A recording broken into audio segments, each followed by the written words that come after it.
Selamat pagi semuanya yang sudah bergabung. Selalu sehat, walaupun mungkin suasana di luar yang agak dalam tanda kutip sedikit ada permasalahan bangsa ini, tapi kita ikuti semuanya berjalan dengan baik, semuanya kembali normal seperti biasa. Banyak sekali rekan-rekan yang calon-calon rehaber ini merasa takut untuk direhabilitasi. Kira-kira kendalanya apa dan motivasinya apa biar mereka mau untuk rehabilitasi sesuai dengan pengalaman Pak Heri. Mohon berbagi pengalaman ini kita Pak Heri. Ya baik Bang Charlie, jadi memang teman-teman penyalahguna narkotika itu pengen rehab itu banyak faktor yang memang dia tidak enggan untuk mengikuti proses rehabilitasi. Itu banyak hal. Ada yang memang yang bersangkutan kurang menerima informasi tentang rehabilitasi itu secara utuh gitu.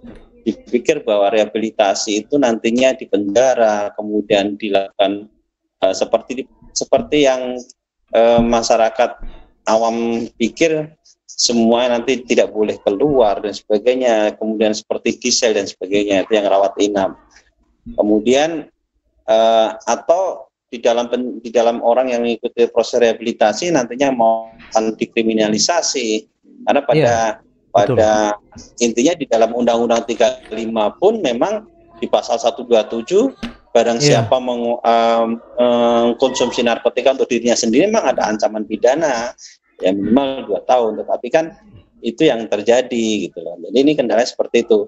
Atau bahkan mungkin teman-teman itu belum menyadari bahwasannya narkotika itu sangat berbahaya buat dirinya. Jadi merasa itu belum mempunyai masalah buat kita itu yang kadang-kadang muncul masyarakat untuk enggan melakukan upaya rehabilitasi.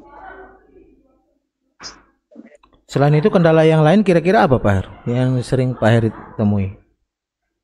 Ya itu belum adanya kesadaran daripada si klien itu tadi. Saya katakan dia belum menyadari bahwa apa istilahnya narkotika itu masih belum membuat dirinya bermasalah gitu. Kalau bahasa pemeriksaan kita di awal, klien itu masih mengalami prekontemplasi bahwa yang bersangkutan memang saya belum perlu kok untuk melakukan upaya rehabilitasi karena kami belum menimbulkan masalah, toh selama ini saya pakai juga aman-aman aja gitu. Padahal bagi keluarganya memang bersangkutan sudah bermasalah dan bagi dirinya sendiri sudah bermasalah. Ini ada beberapa kasus yang pada awal itu setelah kita ajak ngobrol diskusi, dia baru menyadari, oh iya ternyata buat masalah ya buat saya ya. Ya karena orang kadang-kadang tidak menyadari bahwa itu menjadi masalah buat dia gitu. Ini yang tugas kita bersama untuk menyadarkan mereka, membantu mereka untuk mencari atau menemukan masalah yang dihadapi terkait masalah penyalahgunaan narkotika itu. Untuk rehabilitasi, halo? Halo. Ya, masih bagus. Oke, kita ucapkan selamat datang nih, ada Ibu Info BNN Kota Samarinda juga sudah bergabung. Oke, Por Fadil Swelisen, selamat datang. Selamat datang Samarinda, semoga aman, tetap semangat. Iya. Kalau kalian ingin bertanya-tanya silakan, ini kebetulan kita ada narasumber dari BNN, langsung dengan Pak Heri, BNN Provinsi NTB. Jabatannya apa Pak? Jabatannya? Saya konselor adiksi madya. Wah, senior ini, senior. Banyak pengalaman makan garam. Alhamdulillah kita masih diberikan kesempatan untuk bersama-sama, atau mungkin teman-teman dari teman-teman BNNP, BNNK yang lain pengen bergabung, pengen saling sumbangsi, saling mengisi, karena mudah-mudahan ini didengar oleh teman-teman yang lain, Bang Jerry. Betul. Jadi kita kupas tuntas saja semua tentang permasalahan. Bukan saling menggurui, tetapi kita saling sharing. Betul. Siap. Jadi karena Samarinda atau daerah lain juga mempunyai pengalaman yang mungkin bisa kita petik untuk menjadikan di sini. Karena tugas berat buat kita, Bang Jerly. Betul. Berat kita karena kita melakukan upaya rehabilitasi dalam tanda kutip seolah-olah kita melarang orang untuk nikmat. Jadi walaupun nikmat yang dialami dia itu nikmat yang sifatnya semu, hanya sementara, tetapi kurang lebih ini tugas berat buat kita gitu. Banyak masyarakat yang belum menyadari bahwa narkotika itu sangat berbahaya buat dirinya gitu. Siap. Karena mengenai kecanduan gitu. Pak Her, siap. Rehabilitasi itu ditangkap ya, karena terkadang teman-teman yang calon rehaber ini mungkin kendalanya mereka takut ditangkap, ditanyain dan lain sebagainya. Bagaimana kira-kira mekanismenya, mungkin dijelaskan biar teman-teman lihat. Jadi untuk proses rehabilitasi ada dua cara yang dilakukan, yaitu namanya rehabilitasi secara voluntary, secara sukarela. Voluntary artinya dia secara sukarela datang, diajak keluarganya untuk mengikuti proses rehabilitasi. Yang kedua dengan cara compulsory, artinya yang bersangkutan dipaksa untuk mengikuti proses rehabilitasi. Nah, apa itu compulsory? Apa itu voluntary? Betul. Nah, ditanya. Yang bersangkutan kalau dia voluntary artinya tadi dengan sukarela untuk didatang ke tempat-tempat rehabilitasi, baik itu rehabilitasi milik pemerintah, LRIP maupun berbasis komunitas. Insya Allah di seluruh Indonesia ini semua BNNK, BNNP mempunyai klinik dan itu melayani untuk proses rehabilitasi secara sukarela maupun secara dipaksakan tadi voluntary.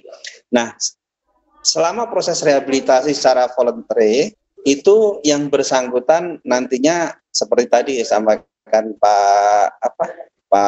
Bang Cherly bahwa nanti akan ditanya-tanya sebagainya. Nah, ditanya-tanya itu kapasitas bukan interogasi, perlu digarisbawahi. Bukan fungsi interogasi atau penyidikan, tetapi lebih pada namanya assessment. Apa itu assessment? Nah, assessment itu akan nanti tujuannya adalah untuk mengetahui sampai seberapa sih tingkat kecanduan seseorang. Nah, setelah kita tahu tingkat kecanduan seseorang, nantinya kita akan memberikan rencana terapi apa yang pas. Rawat jalan kah atau rawat inap kah? Nah, itu yang di situ. Jadi fungsi untuk ditanya-tanya tadi bukan fungsi penyidikan, tetapi pada fungsi untuk mengetahui seberapa tingkat kecanduannya dan rencana terapi yang akan diterapkan kepada yang bersangkutan. Bukan penyidikan, jadi tidak usah takut untuk dikriminalisasi. Nah, yang kedua, kalau yang compulsory itu agak beda dikit.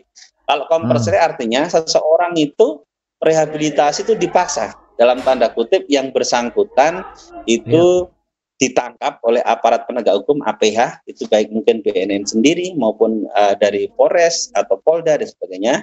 Nah, dari penangkapan itu akan dilakukan yang namanya assessment dengan melibatkan semua unsur, baik itu hukum maupun medis.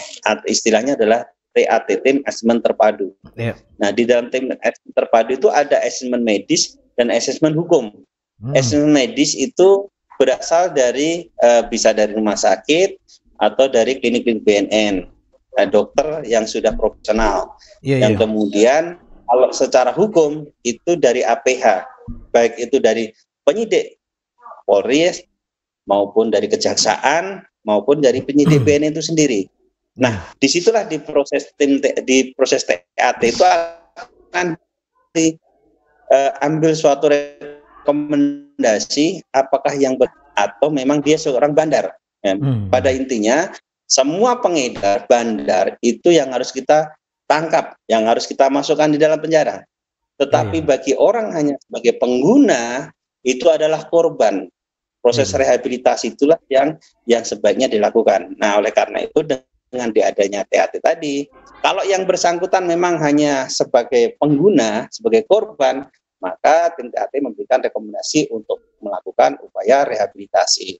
Jadi rehabilitasinya bukan voluntary lagi, tapi rehabilitasinya dipaksakan atau tadi melalui proses hukum duluan. Gitu. Itu Bang Jardi. Jadi Jadi memang ada pertanyaan dan sebagainya, nggak usah khawatir. Itu memang fungsinya adalah untuk melakukan assessment, untuk mengetahui sampai seberapa besar sih tingkat kecanduan seseorang terhadap penyalahgunaan narkotika. Baik.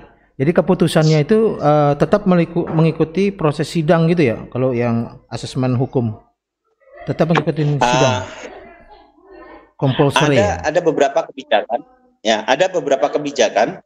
Saya kurang mungkin kalau saya salah nanti bisa dikoreksi. Iya. Ada beberapa kerja namanya RJ, Restoratif Justice. Artinya yang bersangkutan mungkin kalau memang hasil asesmennya itu TAT-nya itu yang bersangkutannya sebagai pengguna, tanpa melalui sidang pun dengan adanya kebijakan RJ, Restorasi Justice itu memungkinkan orang tidak sampai di pengadilan. Jadi nanti pihak kepolisian bisa mengeluarkan SP3 atau pihak kejaksaan juga bisa mengeluarkan SP3 terkait dengan penuntutan maupun penyidikannya. Itu sesuai dengan Perpol 8 dan juga terkait dengan Perjaksa nomor 3 kalau nggak salah. Nanti mungkin mohon maaf teman-teman kalau ada yang tahu bisa dikoreksi. Intinya proses rekomendasi yang diberikan bisa sampai ke pengadilan. Nanti putusan hakim yang memutuskan, tetapi dengan aja kebijakan yang terbaru itu bisa melalui RJ, Restorasi Justice. Kenapa dilakukan RJ? Karena kita tahu bahwa hampir 60%, bahkan lebih mungkin beberapa lapas berbeda-beda kondisinya, itu lapas itu hampir 60-70% penghuninya ada sebagian besar karena kasus narkotika. Nah itu yang menjadi apa istilahnya menjadi keprihatinan bersama, sehingga pemerintah melakukan kebijakan untuk dilakukan RJ atau restorasi justice, jadi tidak perlu sampai dibawa ke pengadilan. Demikian Bang Jerly. Baik Pak Her, kalau bidang lembaga untuk rehabilitasi itu ada di mana? Sebelum itu rehabilitasi jenisnya berapa? Mungkin ada rawat inap, rawat jalan. Setelah itu di mana saja lokasinya dan biayanya? Kalau untuk rehabilitasi itu banyak. Ada rehabilitasi yang berbasis medis, kemudian ada rehabilitasi yang berbasis sosial. Di medis pun ada beberapa penyelenggara medis di bawah Kementerian Kesehatan juga ada. Kalau di NTB ini kita tahulah yang di bawah Kementerian Kesehatan ada di di Rumah Sakit Jiwa Mutiara Sukma, rawat inap, kemudian ada beberapa di rumah sakit di Asifa, kemudian di Dompu juga, di Sumbawa juga ada, di Bima juga ada, beberapa puskesmas juga melayanan rehabilitasi rawat jalan juga ada, sesuai dengan yang sudah ditetapkan oleh Kementerian Kesehatan yang namanya IPWL, Institusi Penerima Wajib Lapor. Nah kemudian kalau yang di bawah BNN, miliknya BNN itu ada beberapa, tetapi yang di NTB ini ada beberapa lembaga atau instansi, semua BNNK ada kurang lebih sekitar 5 BNNK kabupaten provinsi yang bisa melayani upaya rehabilitasi rawat jalan. Kemudian dari sosial ada beberapa lembaga rehabilitasi yang berbasis masyarakat, seperti ada Gema, Generasi Metro Bersinar, kemudian ada juga CAB, Cahaya Akasya Bersinar. Cukup banyak yang tinggal kita manfaatkan aja. Ayo silahkan teman-teman untuk melakukan upaya rehabilitasi, jangan sampai terlambat. Dan kalau misalkan rehabilitasi miliknya BNN yang ada di Indonesia ini ada di yang paling besar ya, Balai Besar di Lido Bogor. Proses rehabilitasi gratis, Bang Jerly, nggak usah khawatir, gratis. Halo? Iya, halo. Masih saya dengar, Pak. Ya, semua prosesnya gratis, nggak usah khawatir dan tidak dikriminalisasi. Gratis, tidak dipidana. Mohon maaf, Bang Jerly. Iya. Tidak dipidana, tidak dikriminalisasi, yang penting silahkan bisa datang ke kami untuk kita lakukan upaya rehabilitasi. Lebih baik orang yang penyalahguna narkotika segera menyadari kesalahannya dan untuk kita sama-sama untuk rehabilitasi, Bang Jerly. Saya kemarin sempat ada pengalaman menarik, saya jalan-jalan ke LPKA, Lembaga Pemasyarakatan Khusus Anak yang ada di Lombok Tengah. Nah, itu kurang lebih sekitar berapa ya penghuninya, ada 70-an orang yang ada saat ini, anak-anak di bawah umur dalam tanda kutip di bawah 18 tahun yang saat ini menjalani pidana di sana. Cukup menarik bagi saya, menggelitik bagi saya adalah dari hasil screening atau tanya-tanya saya ke ke warga binaan anak-anak tersebut. Ada yang kena kasus pembunuhan, ada yang kan kasus pencabulan, ada yang kasus narkotika, ada yang kasus pencurian dan sebagainya. Nah, saya kan sempat heran kaget karena di situ yang narkotika hanya 3 orang. Nah, saya melakukan pendalaman, yang kasus pencurian, yang kasus pencabulan, saya tanya, kamu kasus pencabulan atau kamu kasus pencurian? Saya tanya, apakah kamu pakai? Dia jawab, saya pakai, Pak. Loh, tapi memang masuknya itu bukan karena kasus narkobanya, tapi masuk karena lewat kasus pencuriannya. Ternyata dia mencuri, dia melakukan dalam tanda kutip pencurian dengan kekerasan, curas, itu awalnya karena dia make. Nah, karena dia make, nggak punya uang, nggak punya apa-apa lagi, terpaksa karena kecanduan yang harus dia butuh narkotik, akhirnya yang bersangkutan melakukan tindak pidana kriminal. Yang pencabulan juga gitu, pelecehan dan pencabulan terhadap anak itu juga sama. Jadi setelah pendalaman ternyata yang bersangkutan itu adalah setelah make narkotika dalam tanda kutip timbul libido, kemudian melihat film-film yang aneh-aneh, timbullah kekerasan seksual terhadap lawan jenis. Itu yang terjadi, yang ini cukup menggelitik bagi saya. Jadi narkotika sudah bisa merangsang kejahatan yang lainnya ya? Itu dia. Boleh katakan, kalau boleh kita katakan adalah induk dari suatu kejahatan. Kalau dalam tanda induk dari suatu kejahatan. Wah, menarik ini. Ya, dan itu memang makanya kita katakan sebagai extraordinary crime, kejahatan yang sangat luar biasa. Kita lihat dari dampak yang ditimbulkan, karena ada banyak termasuk yang termasuk yang demo. Termasuk yang demo kalau menggunakan bahaya. Kita nggak tahu. Bisa jadi. Saya juga punya pengalaman terkait gimana? Masalah itu. Cerita Pak. Karena suatu saat kasus yang ada di Taliwang.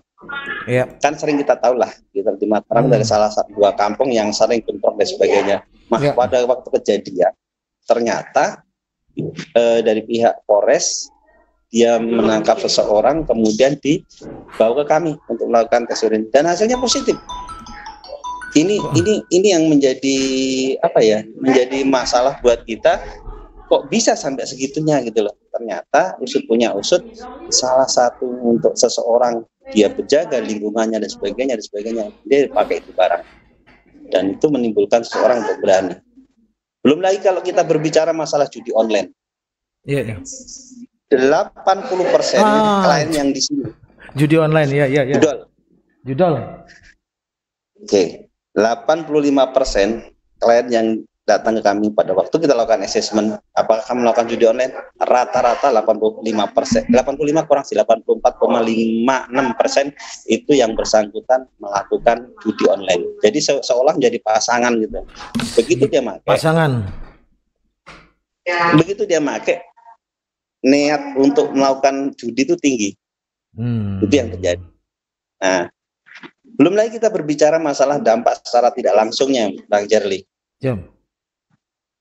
Contohnya, bisa jadi karena penggunaan narkotika yang terus-menerus, secara tidak langsung keluarga menjadi tidak aman, menjadi keluarga tidak harmonis, terjadi perceraian. Tahu sendiri kalau orang cerai, anak dititip sama neneknya. Terus sudah gitu istilahnya tidak diurus lagi. Jangan salah, angka stunting anak itu bisa jadi dipengaruhi oleh hal ini juga gitu loh. Ya kan, pola asuh nggak bagus kan? Betul.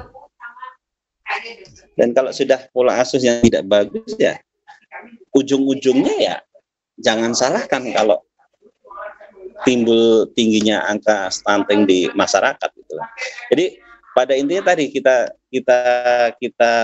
kita mengambil titik kesimpulan, narkotika ini sebenarnya induk dari segalanya, semua kejahatan, dan bisa jadi sebagai akar masalah, baik itu akar masalah di keluarga, akar masalah di masyarakat. Itu yang terjadi, Bang Jerli. Saya jamin kok kalau seorang penyalahguna narkotika tidak pernah mau berhenti untuk pakai, ujung-ujungnya keluarga hancur, keluarga bubar terjadi. Iya. Jadi ada suatu kesimpulan begitu? Belum narkotika lagi, induk hati-hati. kejahatan. Halo? Ya. Iya. Narkotika induk kejahatan dan narkotika akar dari masalah di masyarakat maupun di keluarga. Semua masalah. Nah, ingat satu lagi, Bang Jarli. Ingat satu lagi. Hati-hati yang namanya proxy war. Hati-hati yang namanya proxy war. Ya, perang tanpa bentuk. Ingat ini. Yang namanya pernah ada pengalaman di mana yang namanya Hong Kong itu dulu kan menjadi wilayah bangsa Inggris, pernah dikuasai Inggris dengan perjanjian 100 tahun kan? Iya. Itu kan wilayahnya Cina dulu kan? Betul. Itu bisa dikuasai oleh Inggris itu dengan apa? Diawali yang namanya perang candu. Perang candu. Di mana? Iya kan perang candu. Tahun kalau nggak salah 1834, 1834. Betul. Itu mungkin koreksi. Itu bagaimana yang namanya Cina, warganya digelontorkan dengan namanya opium. Begitu sudah nyandu semua warganya baru diserang. Mungkin tidak bisa membalas apa yang terjadi. Nah, takutnya adalah jangan sampai ini menjadi proxy war buat bangsa kita, di mana tanpa disadari kita akan merusak generasi muda kita, di mana 2045 adalah generasi emas. Tetapi kalau generasi emas yang akan kita capai itu generasinya sudah hancur semuanya, apa yang terjadi? Ini yang harus kita waspadai. Proxy war, perang tanpa bentuk. Ini negara lain ini sudah mulai mengincar itu semua, karena kita punya negara cukup kaya raya gitu loh. Gemah ripah roh jiwa jina apa? Gemah ripah roh jinawi orang bilang. Iya. Itu bahkan lagu ada batang aja ditanam jadi tanaman gitu loh. Nah, ini yang perlu kita waspadai. Jangan sampai ini adalah perang tanpa bentuk oleh bangsa lain yang pengen menguasai bangsa Indonesia. Ini harus kita sadari semua. Coba bayangin aja kalau semua generasi mudanya hancur karena narkotika, apakah bisa kita mempertahankan NKRI ini? Ini yang terjadi. Baik. Itu berkaitan sama bonus demografi sepertinya. Narkotika. Betul sekali. Dari tahun 2045 kan 2045 ya. Ya, Rian Afdi, apa mogram? Ini Pak Her, ini ada pertanyaan ini. Dari Rian Afdi, apa mogram BNN untuk komunitas? Apa program BNN untuk komunitas kira-kira Pak Heri? Silakan dijawab Pak Heri. Mungkin program untuk komunitas, silahkan teman-teman semua, kita punya komunitas, mungkin komunitas kan kalau kita sekarang mulai ngetren komunitas-komunitas yang ada di menarik ini Pak Heri. Menarik ini pertanyaan ini. Nah, ada komunitas olahraga, ada komunitas misalkan bikers, ada komunitas mobil antik atau komunitas apapun berkumpul. Silakan kami dengan senang hati untuk memberikan pemahaman kepada teman-teman di komunitas-komunitas tersebut tentang narkotika, bahaya narkotika seperti apa. Nanti kalau memang ada yang menggunakan narkotika, kita jamin untuk melakukan upaya rehabilitasi, kita perbaiki dia, kita pulihkan dia untuk menjadi orang yang baik, menjadi ihdinas siratal mustaqim, kembali ke jalan yang benar, kita bersama-sama. Misalkan, ke BNN masih takut, saya di situ ada anggota, ada merasa apa bahasa gaulnya, ada dusta di antara kita, kayak lagu aja. Itu silahkan, silahkan, nanti ada yang namanya rehabilitasi, ada GEMA, ada CAB, cahaya akasia bersinar. Pada intinya adalah kami siap untuk membantu permasalahan yang ada di adik-adik komunitas. Kita bantu, justru kita senang dengan adanya komunitas. Kita nggak susah-susah lagi mengumpulkan orang untuk melakukan sosialisasi dan sebagainya. Silakan dengan senang hati undang kami untuk kita sama-sama melakukan kampanye bersama tentang dampak bahaya narkotika. Dan kalau ada yang menggunakan, nggak usah ragu, nggak usah khawatir, silahkan datang di kami atau di lembaga-lembaga yang saya sebutkan tadi untuk kita sama-sama melakukan upaya rehabilitasi, tidak dipungut biaya, gratis, dan tidak dikriminalisasi. Justru bagi orang-orang yang pengen rehab, pengen kembali yang ke general adalah orang yang sangat luar biasa. Kenapa saya katakan luar biasa, Bang Jerry? Karena orang-orang seperti itu kalau orang awam yang melihat di luar itu kayaknya biasa-biasa saja orang mau rehab itu. Tapi bagi kami yang tahu persis setiap hari ketemu teman-teman seperti itu sangat luar biasa kalau ada orang punya keberanian untuk ingin rehabilitasi dengan sendirinya. Jadi kita hargai, kita apresiasi bagi teman-teman yang ingin keluar daripada jerat narkotika.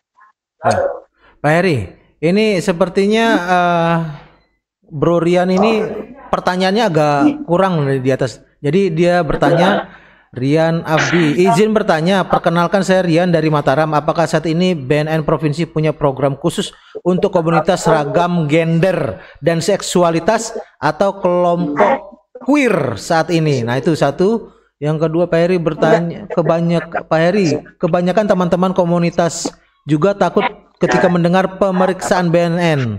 Rian lagi masih, kalau secara pribadi Mas Rian senang ikut kegiatan bersama BNN, apalagi kalau kegiatan melibatkan komunitas gitu.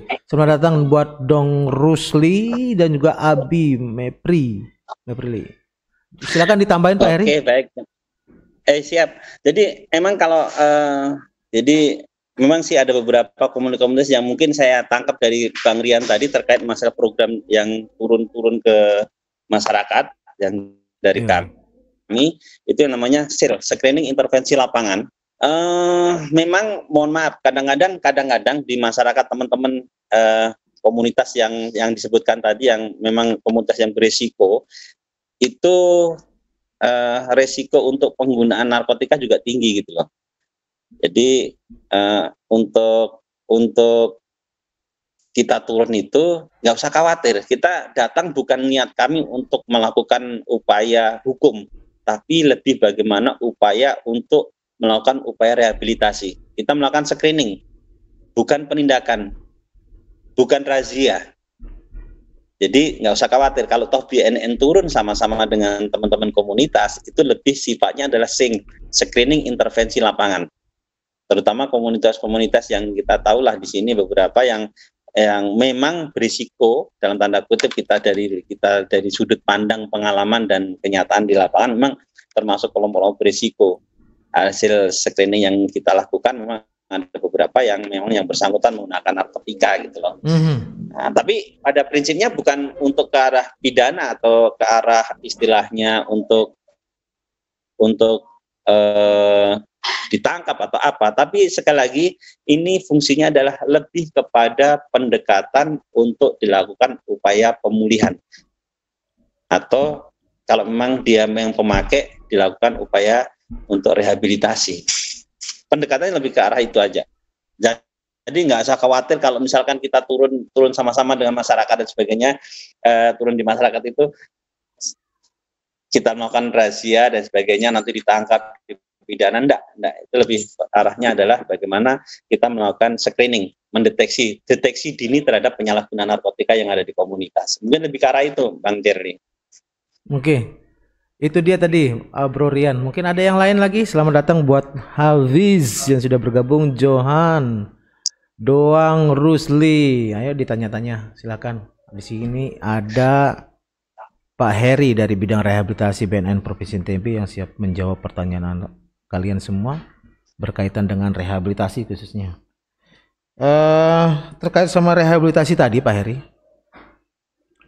ada yang memang melalui proses penangkapan. Nah itu kira-kira dari penangkapan dari kepolisian sering nanya ke nomor kontak center BNN di 085 23894442 itu.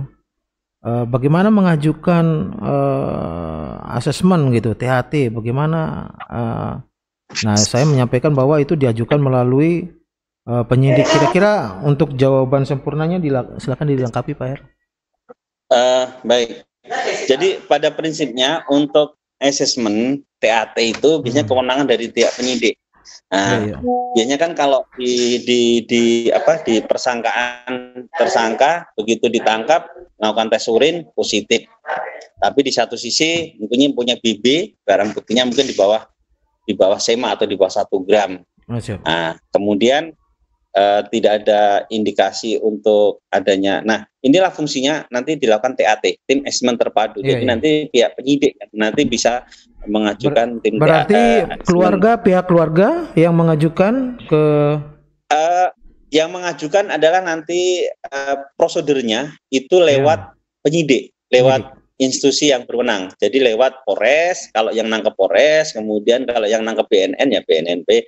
Jadi tidak ada kalaupun dari keluarga yang minta, oh ini harus di asesmen dan sebagainya, minta mengajukan TAT, tetap mekanismenya pengajuannya adalah lewat institusi. Karena di dalam TAT itu pun sendiri ada persyaratan yang harus dipenuhi. Dari mulai LP, kemudian BAP-nya, kemudian BB-nya sekian, dan sebagainya. Itu penuh penelahan di awal sebelum dilakukan pengajuan TAT. Jadi tidak serta-merta dari pihak keluarga langsung ke BNN minta di TAT, enggak. Tetapi tetap mekanisme adalah melalui penyidik yang melakukan penangkapan. Nanti penyidiknya apakah layak untuk diajukan TAT atau tidak. Demikian Bang Jerry. Jadi tidak serta-merta langsung keluarga langsung ke BNN TAT, enggak. Tapi lewat mekanisme tadi gitu. Oke. Pengajuannya dari Polres. Setelah itu diajukan dari Polres, dari penyidik itu bersurat ke BNN. Ya, selanjutnya nanti dari Polres ke Polda bersurat ke BNN, betul. Selanjutnya dilakukan asesmen. Ya, untuk lakukan asesmen terpadu. Nah, dan nanti BNN setelah menerima surat pengajuan asesmen terpadu tersebut, nanti BNN melalui tim sekretariat TAT nanti akan menghubungi tim asesmen terpadu. Jadi tim TAT itu bisa berasal ada 2, saya sampaikan di depan tadi, ada asesmen medis dan asesmen hukum. Nah, untuk asesmen medis itu biasanya dari rumah sakit jiwa atau dari instansi penerima wajib lapor dan dengan BNN, klinik BNN. Kemudian untuk hukumnya itu dari penyidik Polres, kemudian ada penyidik Polda dan penyidik BNN itu sendiri, dan juga dari kejaksaan. Jadi ini terpadu. Jadi ini semua kurang lebih untuk menghindari biar tidak ada dusta di antara kita. Inilah salah satu bentuk transparansi bahwasanya untuk pelaksanaan TAT memang betul-betul terbuka. Tidak ada dalam tanda kutip macam-macam. Jadi inilah salah satu fungsi untuk melakukan transparansi lembaga gitu, demikian. Baik, selanjutnya setelah dilakukan proses asesmen, nanti putusannya bagaimana Pak? Bisa dikasih gambaran? Nanti bentuknya dalam bentuk rekomendasi. Bentuknya nanti bentuk rekomendasi yang dikirimkan ke tadi yang minta, misalnya dari Polres ya ke Polresnya, yang minta dari pihak Polda ya ke Polda. Nanti rekomendasi akan disampaikan ke situ dan nanti menjadi bahan lampiran di dalam BAP yang akan dikirim ke penuntutan atau kejaksaan.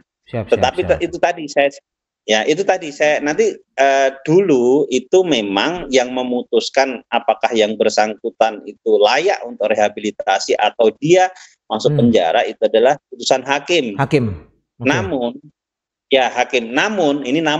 dulu Bang Jerry. Namun dengan adanya Perpol 8 dan Perjaksa nomor 3 kalau nggak salah, itu dimungkinkan untuk melakukan RJ, restoratif justice.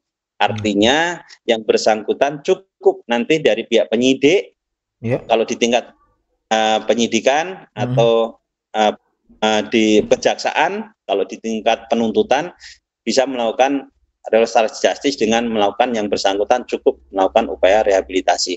Tapi tentunya berdasarkan rekomendasi dari tim TAT tadi, tidak serta-merta ini langsung di RJ-kan, enggak, tetap dasarnya adalah lewat asesmen terpadu tadi. Itu Bang Jerry. Untuk persyaratannya seseorang yang ditangkap oleh pihak kepolisian atau mungkin pihak BNN untuk diajukan sebagai pengajuan untuk asesmen, ada syarat-syarat khusus mungkin diulang lagi mungkin Pak Her di sini berapa kondisinya, berapa Ya, dari BB atau apa? ya. Yang jelas untuk RG itu adalah nantinya RG mohon maaf untuk TAT pengajuan TAT itu nanti sebenarnya subjektif daripada penyidik, tetapi ada beberapa item-item yang memang terkait dengan kejahatannya, tindak pidananya adalah mohon maaf nanti kalau mohon di teman-teman ada yang mendengar kami bisa dikoreksi atau ditambahkan, karena juga ini kebetulan ranahnya untuk tim TAT itu berantas ini. Oh, berantas bukan rehab dulu. Kemarin rehab dulu. Bukan. Berantasnya berantas. Cuman kalau alhamdulillah dulu saya juga pernah jadi sekretariat di TAT, jadi kurang lebih tahu dikit. Dan kebetulan dulu di BNN Kota Mataram kan pernah menjadi pilot project untuk TAT di tahun 2015. Jadi sedikit banyak tahulah. Jadi pada prinsipnya adalah ini kan tujuan utama daripada TAT ini adalah untuk mendeteksi seseorang menggunakan narkotika atau tidak untuk dirinya sendiri atau sebagai pecandu atau tidak, untuk fungsi utamanya itu. Sehingga ya tadi sampaikan Bang Cherly, BB-nya berapa yang bersyaratkan? Ya BB-nya pastinya sekali pakai. Nah sekali pakai itu berapa? Sekali pakai berdasarkan berdasarkan SEMA surat edaran Mahkamah Agung itu di bawah 1 gram seperti itu. Jadi dosisnya seperti itu. Kemudian yang memang yang bersangkutan bukan residivis. Kemudian yang bersangkutan tes urinnya positif karena dia menyatakan bahwa dia hanya pengguna aja gitu. Seperti itu kurang lebih garis besarnya seperti itu. Jadi pada intinya kita menjerat kan kalau di pasal 127 itu kan biasanya kalau penyidik itu kan dijerat dengan pasal 112, junto 114, junto 127. Nah, di 127 itu adalah pasal yang menyatakan yang bersangkutan menggunakan sendiri. Walaupun di dalam Undang-Undang 35 di pasal 127 juga ada ancaman pidana sebanyak 2 tahun. Tapi kalau 2 tahun kan bisa dilakukan upaya kalau bahasa hukumnya itu apa ya? Digantikan dari pidana menjadi upaya hukuman rehabilitasi. Jadi wajib, makanya dikatakan sebagai compulsory, dipaksakan untuk mengikuti rehabilitasi. Bukan sebuah putusan hakim gitu? Bisa dulu memang dia untuk rehabilitasi itu berdasarkan rekomendasi bisa lewat putusan hakim. Tetapi kembali lagi itu saya sampaikan dengan adanya Perpol 8, Peraturan Polisi nomor 8 dan Perjaksa nomor 3 kalau nggak salah, itu di tingkat penuntutan atau penjaksaan penyidikan kepolisian diperbolehkan diberikan kewenangan untuk melakukan SP3 dengan dasar tadi kalau yang bersangkutan hanya pengguna aja dan larinya adalah upaya rehabilitasi. Gitu. Yang lakukan rehabilitasi, BNN atau di lapas? Enggak. Kalau rehabilitasi karena memang betul pure dia hanya pengguna, bisa dilakukan upaya rehabilitasi rawat jalan maupun rawat inap tergantung dari hasil asesmen yang dilakukan yang terhadap bersangkutan. Gitu. Jadi makanya oleh karena itu proses kalau untuk compulsory itu kan prosesnya agak panjang Bang Cherly. Oleh karena itu kami menghimbau kepada teman-teman semua yang saat ini memang masih menjadi penyalahguna narkotika. Ayolah sama-sama kita melakukan upaya rehabilitasi.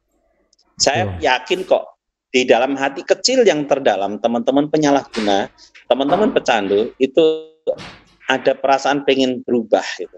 Dan itu ayo kita bersama-sama kita rangkul mereka untuk kita lakukan upaya rehabilitasi. Karena kalau saya ditanya apakah seorang pecandu suatu saat akan berhenti? Ya pasti bisa berhenti. Cuman berhentinya kan sudah terlambat gitu loh. Semua sudah habis, semua ini yang jadi masalah gitu loh. Apa iya kita mengharap seperti itu gitu loh, Bang Jer. Betul. Mumpung sekarang belum terlambat, ayo kita datang, nggak usah khawatir, nggak usah takut, kita siap untuk melakukan upaya rehabilitasi, kita tidak akan melakukan tidak dipidana dan gratis gitu loh. Gratis itu poinnya. Kan orang Indonesia senang yang gratis-gratis biasanya. Sudah gratis tapi masih takut juga datang Pak Her. Sebenarnya yang benar itu yang gimana Pak? Yang nggak benar itu yang gratis, yang kemarin itu nggak boleh, itu penjarahan itu bukan gratis, itu kejahatan. Iya betul. Kemarin itu, waduh, no comment lah. Yang penting jangan demo dengan menggunakan garam Cina. Oke, jangan demo garam Cina. Jangan anarkis. Jangan anarkis ya. Pak Her, untuk Siap. yang sudah diputuskan rehab oleh hakim untuk dilakukan rehab gitu. Ya, oleh kejaksaan, betul. Ya. Itu rehabnya di lapas gitu ya, atau gimana? Enggak. Kalau yang dari hasil asesmen biasanya, kalau dari asesmen itu, mohon maaf, dari hasil kan TAT, itu kan bisa jadi nanti rehabilitasinya bisa rawat jalan. Rawat jalan. Yang di lapas itu ada rehabilitasi? Ada di lapas juga ada, tapi kalau yang biasanya kalau yang di lapas kalau yang rehabilitasi di lapas itu karena gini, yang bersangkutan dia sebagai pengguna, tetapi di satu sisi dia sudah naik pangkat gitu loh. Oh gitu. Jadi gini Bang Charlie, hati-hati. Wah ini pengguna. Nah mohon maaf, pengguna pun suatu saat apakah bisa jadi pengedar, apakah bisa jadi kurir, apakah jadi bandar, bisa gitu loh. Sekarang gini, kalau saya sebagai pengguna, ndek narak kepeng, uang saya sudah habis, barang-barang saya sudah habis, sementara tubuh saya minta tiap hari harus make. Kenapa? Kalau nggak make badan saya sakit. Apa yang dilakukan? Ya ujung-ujung bisa lakukan tindakan pidana tadi. Kayak saya katakan, bisa tindakan pidana mencuri, bisa pidana merampok, bahkan tadi juga sambil jualan sabu itu sendiri gitu loh. Ini yang kadang-kadang yang direhabilitasi di lapas tuh seperti itu yang terjadi. Biasanya dia sebagai pengguna tapi juga sebagai pengedar atau bandar bahkan. Tapi kalau hanya pengguna aja, biasanya kalau rawat inapnya biasanya di Rumah Sakit Jiwa Mutiara Sukma. Atau kalau di nasional ya bisa di Lido atau di balai-balai rehabilitasi. Atau cukup di BNN. Di klinik-klinik BNN atau di puskesmas atau rumah sakit yang ada di sini. Kenapa? Karena sesuai tadi hasil asesmen yang dilakukan. Kalau memang yang bersangkutan memang masih tahap ya masih ringan atau sedang, biar tidak overload juga di rumah sakit, Sela Galas misalkan cukup melakukan upaya rehabilitasi rawat jalan. Karena gini Bang Charlie, sekarang ini yang terjadi di BNN NTB ini cukup banyak yang sudah direhabilitasi. Ini saya nggak ngelihat yang apa ya, saya nggak ngelihat di daerah lain. Saya sebagai contoh di klinik BNNP ini sampai dengan hari ini, per hari ini itu kurang lebih sudah 170 orang yang kita rehabilitasi. Sementara sementara target kita dari pusat diberikan kurang lebih 75 orang, tapi ini sudah 170 orang. Sudah lebih, Bang. Udah lebih. Kemudian di Rumah Sakit Jiwa Mutiara itu bednya kapasitasnya hanya 15 orang. Sekarang sudah overload, jadi sudah daftar antrinya sudah mulai banyak gitu loh. Yang mulai di satu sisi mudah-mudahan nih fenomena gunung esnya sudah mulai mencair Bang Charlie. Artinya apa? Artinya yang namanya penyalahgunaan narkotika adalah fenomena gunung es. Yang kelihatan di luar itu sedikit, tapi di bawah lautan itu masih banyak. Nah, mudah-mudahan nih gunung es sudah mulai mencair. Dengan adanya teman-teman P2M, teman-teman komunitas, teman-teman yang lain ikut menyuarakan mengkampanyekan bahaya narkotika, orang sudah mulai sadar, menyadari dirinya bahwa narkotika adalah berbahaya dan sudah mulai melakukan rehabilitasi. Baik itu ke BNN maupun ke rumah sakit jiwa. Ini sudah mulai mencair gitu loh. Nah, mudah-mudahan ini bisa ditangkap oleh pemerintah daerah atau pemerintah untuk menaikkan, misalkan rumah sakit jiwa bednya mungkin ditambah lagi, atau mungkin ini yang saya sampaikan tadi yang rehabilitasi ini ya yang 170 itu yang volunteer, belum yang TAT itu sudah di BNNP sudah hampir 90-an orang yang di TAT gitu. 90 orang. Lebih kan. Itu yang artinya apa? Ada potensi untuk yang bersangkutan untuk dilakukan upaya rehabilitasi. Itu belum lagi kalau di Pulau Lombok ini ada BNN Kota Mataram. Itu BNN Kota Mataram juga luar biasa. Ini sampai sekarang angkanya sudah menembus angka 150-an orang di klinik BNN Kota Mataram. Artinya apa? Artinya penyalahgunaan narkotika yang sudah melakukan upaya rehabilitasi sudah mulai banyak. Kemarin sempat saya jalan-jalan di CAB, Cahaya Akasia Bersinar, miliknya komunitas masyarakat. Itu dia kliennya sudah overload, sudah tidak bisa nerima lagi karena sudah banyak. dengan segala keterbatasan yang ada. Jadi mudah-mudahan ini mengetuk hati daripada betul. Mengetuk hati para pengambil kebijakan. Loh, narkotika kita di pulau tercinta ini, di Pulau Lombok ini, di NTB pada umumnya sudah mulai berbahaya, sudah mulai banyak yang kena. Ayo kita sama-sama perangi untuk mewujudkan NTB yang bersinar, bersih daripada narkotika, Bang Jerly. Kita sama-sama, mohon maaf. Sedikit lagi Pak Her. Kita tidak mampu, Pak.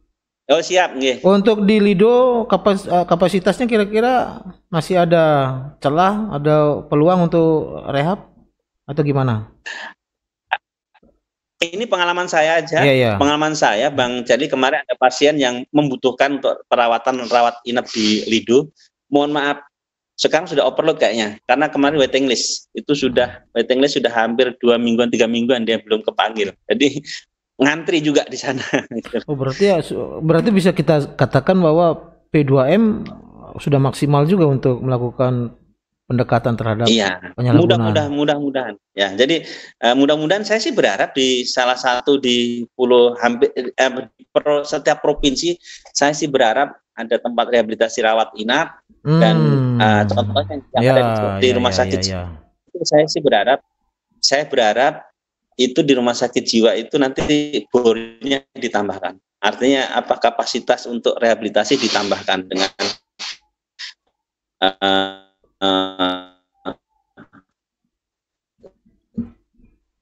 yang ada gitu loh. Karena saya tahu juga bingungannya mau ditaruh di mana ini, karena putusannya rawat inap gitu. Tapi rawat inap yang ada di NTB terbatas tempatnya gitu loh. Nah, mudah-mudahan ini mengetuk, apalagi ini masih baru 1 tahun Pemda NTB terbentuk. Mudah-mudahan ini, ya kadang-kadang mohon maaf, ini kan orang luar melihat orang narkotika itu kan salahnya dia karena make, karena kesalahan dia sendiri. Ya itu yang terjadi. Bahkan BPJS pun tidak akan menanggung gitu loh. Ini jadi masalah juga gitu. Mau rehabilitasi BPJS nggak menanggung karena merasa ini penyakit yang disebabkan karena ini adalah ulah dia sendiri gitu loh. Padahal pada intinya apapun namanya, itu yang namanya narkotika itu adalah penyakit. Di ICD 10, 11 itu juga disampaikan sebagai penyakit gangguan mental perilaku, chronic relapsing disease. Itu penyakit brain disease. Itu termasuk penyakit sebenarnya, tapi kadang-kadang belum disadari gitu. Oh itu kan karena perbuatan sendiri. Lah orang diabetes juga perbuatannya sendiri, makanya berlanjut. Atau orang asam urat lah kasarannya itu makannya sembarang tanpa kontrol, olahraganya kurang ya bisa, karena itu kan juga perbuatan sendiri gitu loh. Iya. Ini yang terjadi gitu loh. Jadi ayo kita sama-sama lah, ini tugas kita bersama. Apalagi kita ngomong 2045 adalah generasi emas. Iya. Itu kalau generasinya menjadi generasi yang memang kita harapkan, tapi generasinya semua sudah tercemar narkoba ya. Bukan generasi emas yang terjadi, tapi generasi cemas. Cemas. Betul. Iya, maka bukan generasi emas, tapi generasi cemas. Karena apa? Karena narkotika sudah merambah semuanya gitu. Waduh, Pak Her, sudah hampir 1 jam. Siap. Oke, siap. Besok kita sambung lagi, Pak Her. Terima kasih banyak loh atas informasinya. Semoga informasi pertama. Iya, ini uji coba Bang, jadi sambil kita perbaiki lagi dan mudah-mudahan banyak teman nanti kalau semakin banyak, mudah-mudahan ini terima kasih sekali bagian humas ini mengajak kita. Yang penting kalau saya tidak sibuk ya alhamdulillah hari ini mungkin karena demo juga ini. Katanya masih ada isu demo, jadi banyak klien yang tidak datang ini pada izin tadi, Pak. Cuman beda 4 kapling. Siap. Mudah-mudahan nanti kalau misalkan ada waktu, Bang, jadi kita lebih ngobrol, lebih santai lagi. Siap. Mungkin bisa juga nanti suatu saat ada yang lebih pengen bercerita lagi, teman-teman yang mantan penyalahguna atau apa. Itu menarik itu. Saya sudah ngomong sama beberapa teman di belakang.